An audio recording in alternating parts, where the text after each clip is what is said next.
So there's a lot going on behind the scenes that a lot of people don't know about. So from beginning to end, starting in 2012, when he basically recruited me to answering phone calls for his company, I didn't know very much about it. I pretty much only knew that, he was doing some private service work and that I needed to just relay messages. So he would give me messages in bits and pieces. He'll say, hey, such and such is going to call. When they call, you need to relay this message, you know. And so I would relay the message, and the persons, whoever were calling, was always very, very happy about the messages that I would be relaying to them. However, as time progressed, we started running into people who actually wanted to meet with somebody. And so, of course, I'm the designated person besides another one of his friends. So initially, I'm going to meet with these people. And sometimes, another person would accompany me. At first, I didn't have bodyguards. I just had regular people that he would send to accompany me and be at like different locations, just watching everything. So I'm going out, I'm meeting with these people, I'm relaying this information to them. I'm picking up payments in cash, I'm picking up checks. I'm doing absolutely everything that he asked me to do. So basically, he's telling me, hey, this money is not our money. I have to take this money and turn it over. And then once they take their portion out of it, they give me what I'm supposed to have. So at first, I had a lot of questions about it. I'm like, you're going to the strip club, you're throwing all this money. Like, they don't have a problem with you throwing this money. He was like, oh, no, no, no, that's just a show.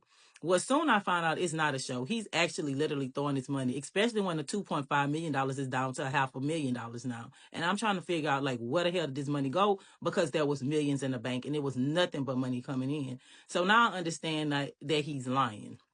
Well, anyways, he keeps his storyline up. Hey, I have to go meet with these people. I have to do this. I have to do that. So I'm just going along with this story as he's telling it to me. So there's a guy who's stationed in Florida and he's wanting work. His father's a doctor. They paid a lot of money. So this person's father is a doctor and he's willing to pay a limited amount of money for his son to be released from prison because he wants his son to come home. So the son is the person who's actually incarcerated, and he's the person that my ex is talking to all of the time on the phone. So eventually, I get a chance to talk to him. And when I'm talking to him on the phone, he's basically telling me, my dad wants to send this money. I really hope that y'all can help me. I'm tired of being here. I'm ready to go home. I pretty much do whatever I have to do to go home. And so I'm pretty much like, okay, so, I'm going to relay this message over to him. And I guess he'll talk to whoever he needs to talk to for you. And once he talks to them, they'll make a decision because he's always telling me a decision needs to be made. So he's saying, when I'm coming in this house late in the morning, you don't know what I'm doing. Like, I'm coming in here late because I got to go meet with these people. So that's how we start off with him telling me he's meeting with people. So that's why he's always late coming in the house. Okay, so this person has their attorney reach out to me.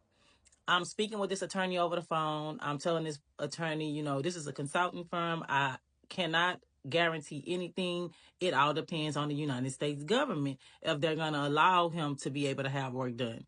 So his homeboy that has been released from Beaumont has to hook up with some additional informants. These girls have been working undercover from Jefferson County to Timbuktu for years. And so he basically puts my now ex on a hookup with them. And so now he's going out, he's meeting with these girls, he's telling these girls what needs to be done.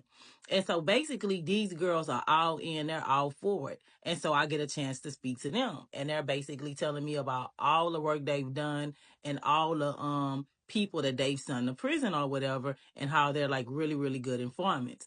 I never met them in person. I just talked to them over the phone, and he went out to meet them on several occasions. Well, when he went out to meet them, he was actually going out to meet them to give them money so that they can contact the United States government and ask for permission to do work on whoever was in the inside. So on this particular case, it was approved. I spoke with the attorney. The attorney said that, he had already tried before, and like he was telling the father, it was not no guarantee.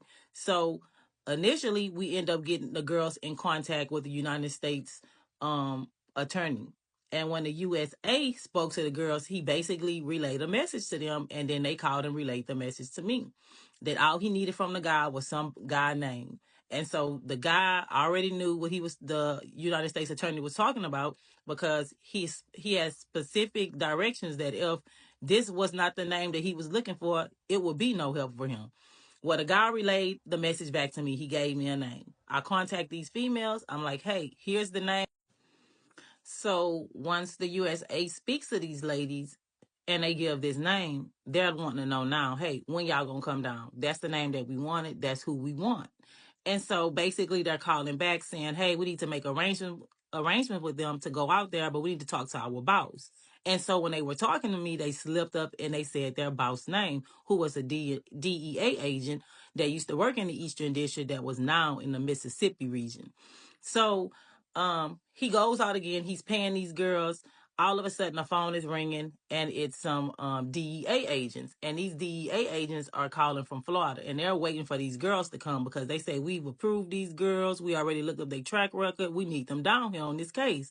And they said they were going to be here yesterday but they didn't show up, so we're trying to get in contact with them. So at this point, his friend who was out of Beaumont, who had got released from prison, had done got in some trouble and he was nowhere to be found, and we didn't have the direct contact information from these ladies because they would randomly call once the messages were relayed to his friend. So I got on the phone and I end up looking up this DEA agent and getting his contact information. So I called down to the DEA office. I'm asking for this person. He initially didn't answer. I leave a message. He calls me back. And so when he calls me back, I identify myself, not by my real name, but by the name that I'm giving to everybody. So I'm giving this name to him and I'm basically telling this DEA agent, you know, your two girls, such and such and such and such, told me that you were their boss. And so they're supposed to be signed up to do some work over in Florida. And the guys are calling out saying they hadn't shown up.